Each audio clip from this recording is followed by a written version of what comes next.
Hey, yo, Pro Wrestling Podcast listeners, welcome to the show where we don't sing it, we bring it. Help us out and click subscribe to show your support. People, are you sick and tired of dropping $60 to $100 for the latest and greatest wrestling video game? Stop immediately and go to Wrestler Unstoppable, available exclusively through Facebook. Create your wrestler, sign contracts, get involved in storylines, headline pay-per-views, even build your own corporation from the ground up, all included in Wrestler Unstoppable, available now to all Facebook users, totally free. If you want to become a member of the Pro Wrestling Podcast family, you want your name and shout-outs like my buddy John down in Texas, then what you got to do is hop over to patreon.com/Pro Wrestling Podcast, sign up today.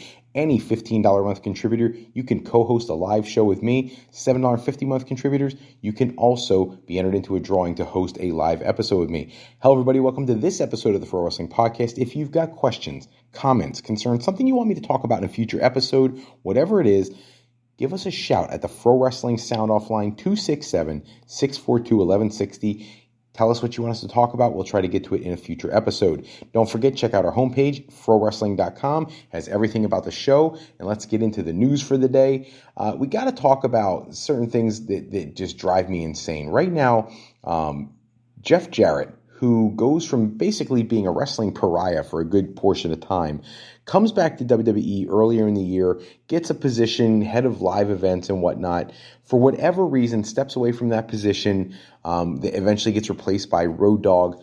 Now he comes and shows up in All Elite Wrestling, and it's one of these things where, like, the guy, he's incredibly talented. He's very creative. He's incredible at the live event thing, which apparently is going to be a big part of his responsibilities with AEW.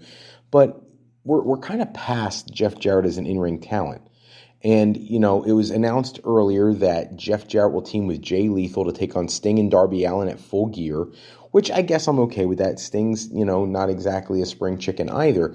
But I have a tough time with somebody coming out and waffling somebody over the head with a guitar and then being announced by the owner of the company as having an executive position with the company. I know the people listening to this show, we're smart enough fans that we understand what's really going on, but there's some people who just don't understand that when you're talking about some of the mainstream audience who doesn't tune into shows like this. And I feel like you kind of take away some of the luster of the wrestling business and some of the suspension of disbelief and whatnot when you openly have somebody come out and be physical and attack somebody as a bad guy and then talk about them being a part of your corporate structure. I just don't think it's the best decision for keeping kayfabe alive in 2022 and whatnot. And I have a real problem with Jarrett this week because he also took the time to go out and throw shots at Braun Strowman for his pants and whatnot in WWE because there's some flack for Satnam Singh's presentation on AEW. There's a very big difference between those two characters. Braun Strowman is television ready and has accomplished so many things in this industry in such a short period of time. And it doesn't matter what anybody's ever given him, he's always been able to perform, whether that's taking a child from the crowd at WrestleMania and winning the tag team championship to being a headliner going against Goldberg and winning Universal Championships. He's always been able to rise to whatever level is required of him. And when you look at his body transformation since his early time in WWE to now, the guy is clearly committed. Now, I get it. He's kind of a knucklehead, likes to shoot his mouth off about some things sometimes online. This week, the big thing was he was talking about flippity floppers on in the wrestling business after his match with Omos at Crown Jewel. Quite frankly, I thought the match at Crown Jewel was not the best match I've ever seen of Braun's. I don't see that. But there was a message on his account, his social media feed talking about, can you believe we got 47 star emojis, and reminded people that no one cares about all these flippity floppers. Giants and monsters are better than flippity flopper bag your groceries at Kroger. And I feel like he says these things, and it's just not healthy. I think sometimes these people they put so much emphasis into what they're doing that they lose sight of what the show is actually about. And it's about a variety, right? We need to see the cruiserweights. We need to see the heavyweights. We need to see all points in between to have a completely a robust show. And right now, making fun of quote-unquote flippity floppers is taking shots at people like Will Ospreay and Ricochet and things like that. And I'm sorry, I find matches by Ricochet and Will Ospreay to be some of the most exciting matches I've ever seen. Even people like Kenny Omega, the Young Bucks, people who are doing some of the high-risk stuff, I find that to be incredibly interesting. And for him to be trash-talking them, I'm not in support of. However, at the same time, I have a problem with Jeff Jarrett, who literally has been brought back to WWE countless times. Whether you're talking about his first run as Double J, that was fine, where he had Intercontinental Championship success and whatnot. Coming back a second time when they were doing the NWA revival, that period of time. Coming back when he was inducted into Hall of Fame and being a producer. Then coming back this past year and being the head of live events and whatnot. And now you go to All Elite Wrestling and he's trash-talking WWE. And I just have a problem with that. I think at some point, you don't burn bridges, and I feel like that's exactly what he's doing. And I get it. If he has no interest in ever going back to them, it's not really burning a bridge if you're never going to walk across that bridge again. But let's be honest, there's a lot of opportunity to do things in the future. And as old as Jeff Jarrett is, he's not old enough to say that he's never going to have a need for a position potentially with them again. So I wouldn't go there. When he was talking about Satnam Singh, he said, this ain't no make-believe monster who wears red skinny jeans and who's produced by the Banana Nose Circus. And clearly, and he said, no, this guy is one in a billion. Satnam Singh hasn't done anything that impresses me yet. Taking a shot at Braun Strowman, and when you talk about the Banana Nose Circus, that's clearly a shot at Triple H. Like, what are you doing? Just because you can't come to terms on business or you don't agree in how to approach business does not mean we should be resorting to that, because it only hurts the overall experience. Because let's be honest, we fans love almost all wrestling. Even if you're down on the product at a particular time, we still watch, we pay attention, we care. And I don't like hearing anybody trash talking the other company in that terms. Braun Strowman's a fantastic in-ring talent. I'm not saying he's some catch-as-catch-can specialist or he's ever going to win match of the year, but I'm saying he's an attraction. And the match with Omos, though not a masterpiece by any stretch of the imagination, it held my attention for a few seconds. I was surprised with the end of the match. And I thought it's kind of the best you can do with two gigantic, enormous monster, quote, not to steal a pun, but two monsters of men.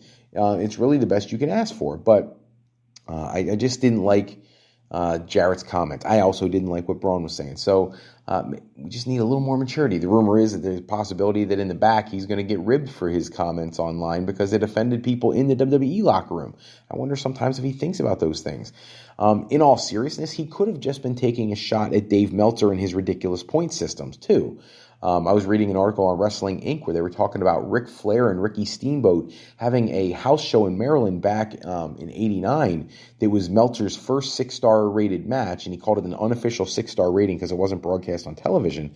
And then the next one didn't happen until a Japanese match, and I apologize because I don't remember off the top of my head who was in that match, but Meltzer's always been super preferential to the Japanese style of wrestling, given tons of 6 stars to contemporaries in Japan, and mostly in New Japan Pro Wrestling, and with the likes of Kenny Omega and Kazuchika Okada and people like that.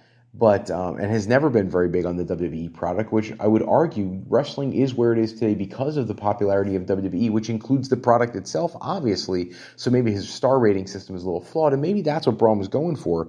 But I think it came across the wrong way, and there's got to be a better way to do that. Touching on other tidbits around the wrestling world, Trevor Murdoch was in the news talking about Nick-Aldis. If you're unaware, Nick-Aldis' contract expires at the end of the year.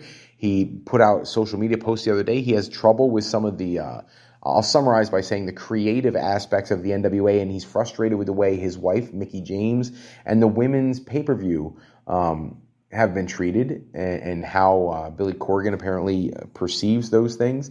And so he will be leaving the NWA, and he kind of took some shots at the promotion in general, which then kind of falls on the boys. I feel like we got a theme tonight, people taking shots at each other.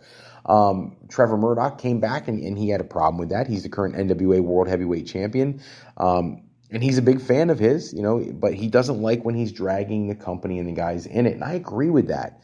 And we need to be building each other up. It'd be great to have 5 incredible companies around the world. We actually have 5 incredible companies. If you look at WWE, AEW, New Japan Pro Wrestling, AAA, CMLL, All Japan Pro Wrestling, MLW is fantastic. There's some really great wrestling out there.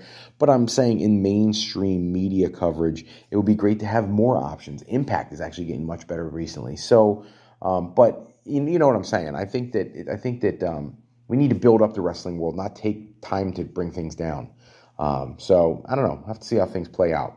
Some silly news. Top AEW star, which would be Chris Jericho, is rumored to be on the TV show The Masked Singer, performing as a pink dragon-looking character named The Bride. If you listen to the show, it was, to me, blaringly obvious who it was, but it was funny to watch the celebrities arguing over who they thought it was, and I guess the big reveal will be soon, but I don't watch the show, so I don't know how it works, but I did watch the clip of the performance, and it seemed to me to be very, very obvious who it was, and quite frankly, I enjoy listening to Fozzie's Judas. I think it's a great song. I like a lot of Fozzy tracks, but performing live, I'm just not as big a fan, just being honest. I think, there's some work to be done there.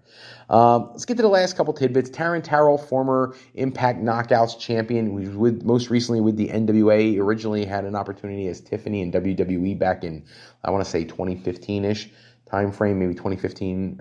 I'm sorry, yeah, about that. She's going to be retiring from professional wrestling. She also apparently had some issues with Billy Corgan and the creative flow of the NWA. So congrats to her on a fantastic career. If you're not familiar with her work, look it up. She's one that WWE should never have let get away. Incredibly talented young lady. Bobby Roode in the news. He's been out with injury since September.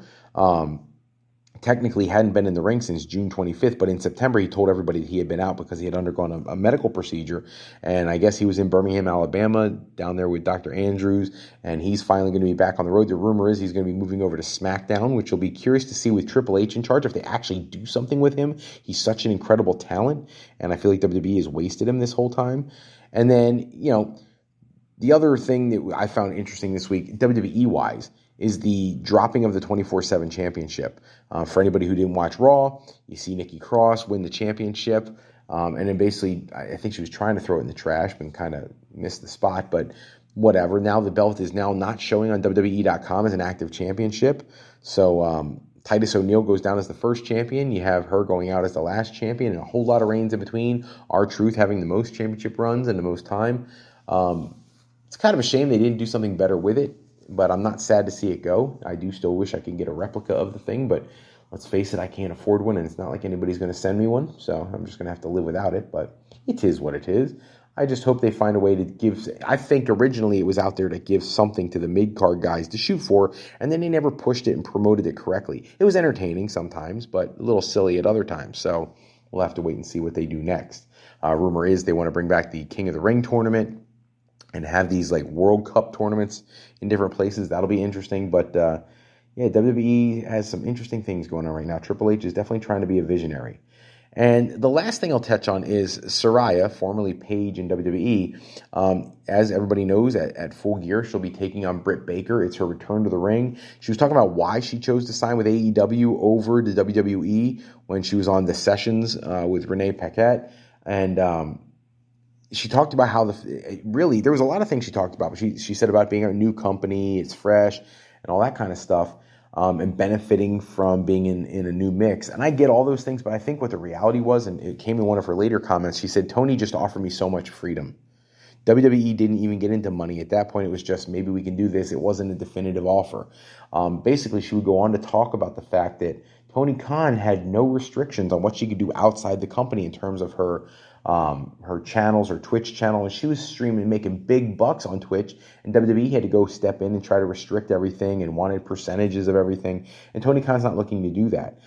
She had a conversation with him where he talked to her about potentially returning to the ring and whatnot, and gave her his blessing, and he wanted her to do tag matches. She's like, no, if I do this, I'm doing a singles match. So we'll have to see how that works out. She did put up a picture of her clearance from the doctor who told her to maybe do one match a month and then slowly ramp it up over time. So we'll have to see if that's what they choose to do with her. But it should be interesting to see how it all plays out. I'm thrilled that at 30 years old, she's able to get back to doing something she absolutely loves to do. And I'm just glad she's getting another opportunity. Some people with her type of injury, that's just not the case. So congrats to her, and hopefully things go well. That's all the time we have for this episode. Check back with us in the next episode where we'll run down all the wrestling news and rumors for the day. Special thanks as always out to bensound.com and purpleplanet.com for producing any music or sound effects we ever use in our shows. Today's show sponsored in part by Beazle Games. Bringing a new friend to family game night is easy with sketchy people. Showcase your artistic side in this game from Beazle Games by going to frowrestling.com and clicking the icon in the middle of the screen to pick up your copy today. And if you're looking for your next career move, you're considering college, university life, maybe you just need some formal training for your next career decision, or something as simple as some essay review for an application, go to our sister website at frolifeplanning.com for all your higher education needs. As Fro Life Educational Planning is for today, for tomorrow, and for life with Fro Life. I'm Fred Froelich, better known as Dr. Fro, and I want to thank you for taking a few moments with us today. Until next time, take care, everybody. Have a great night.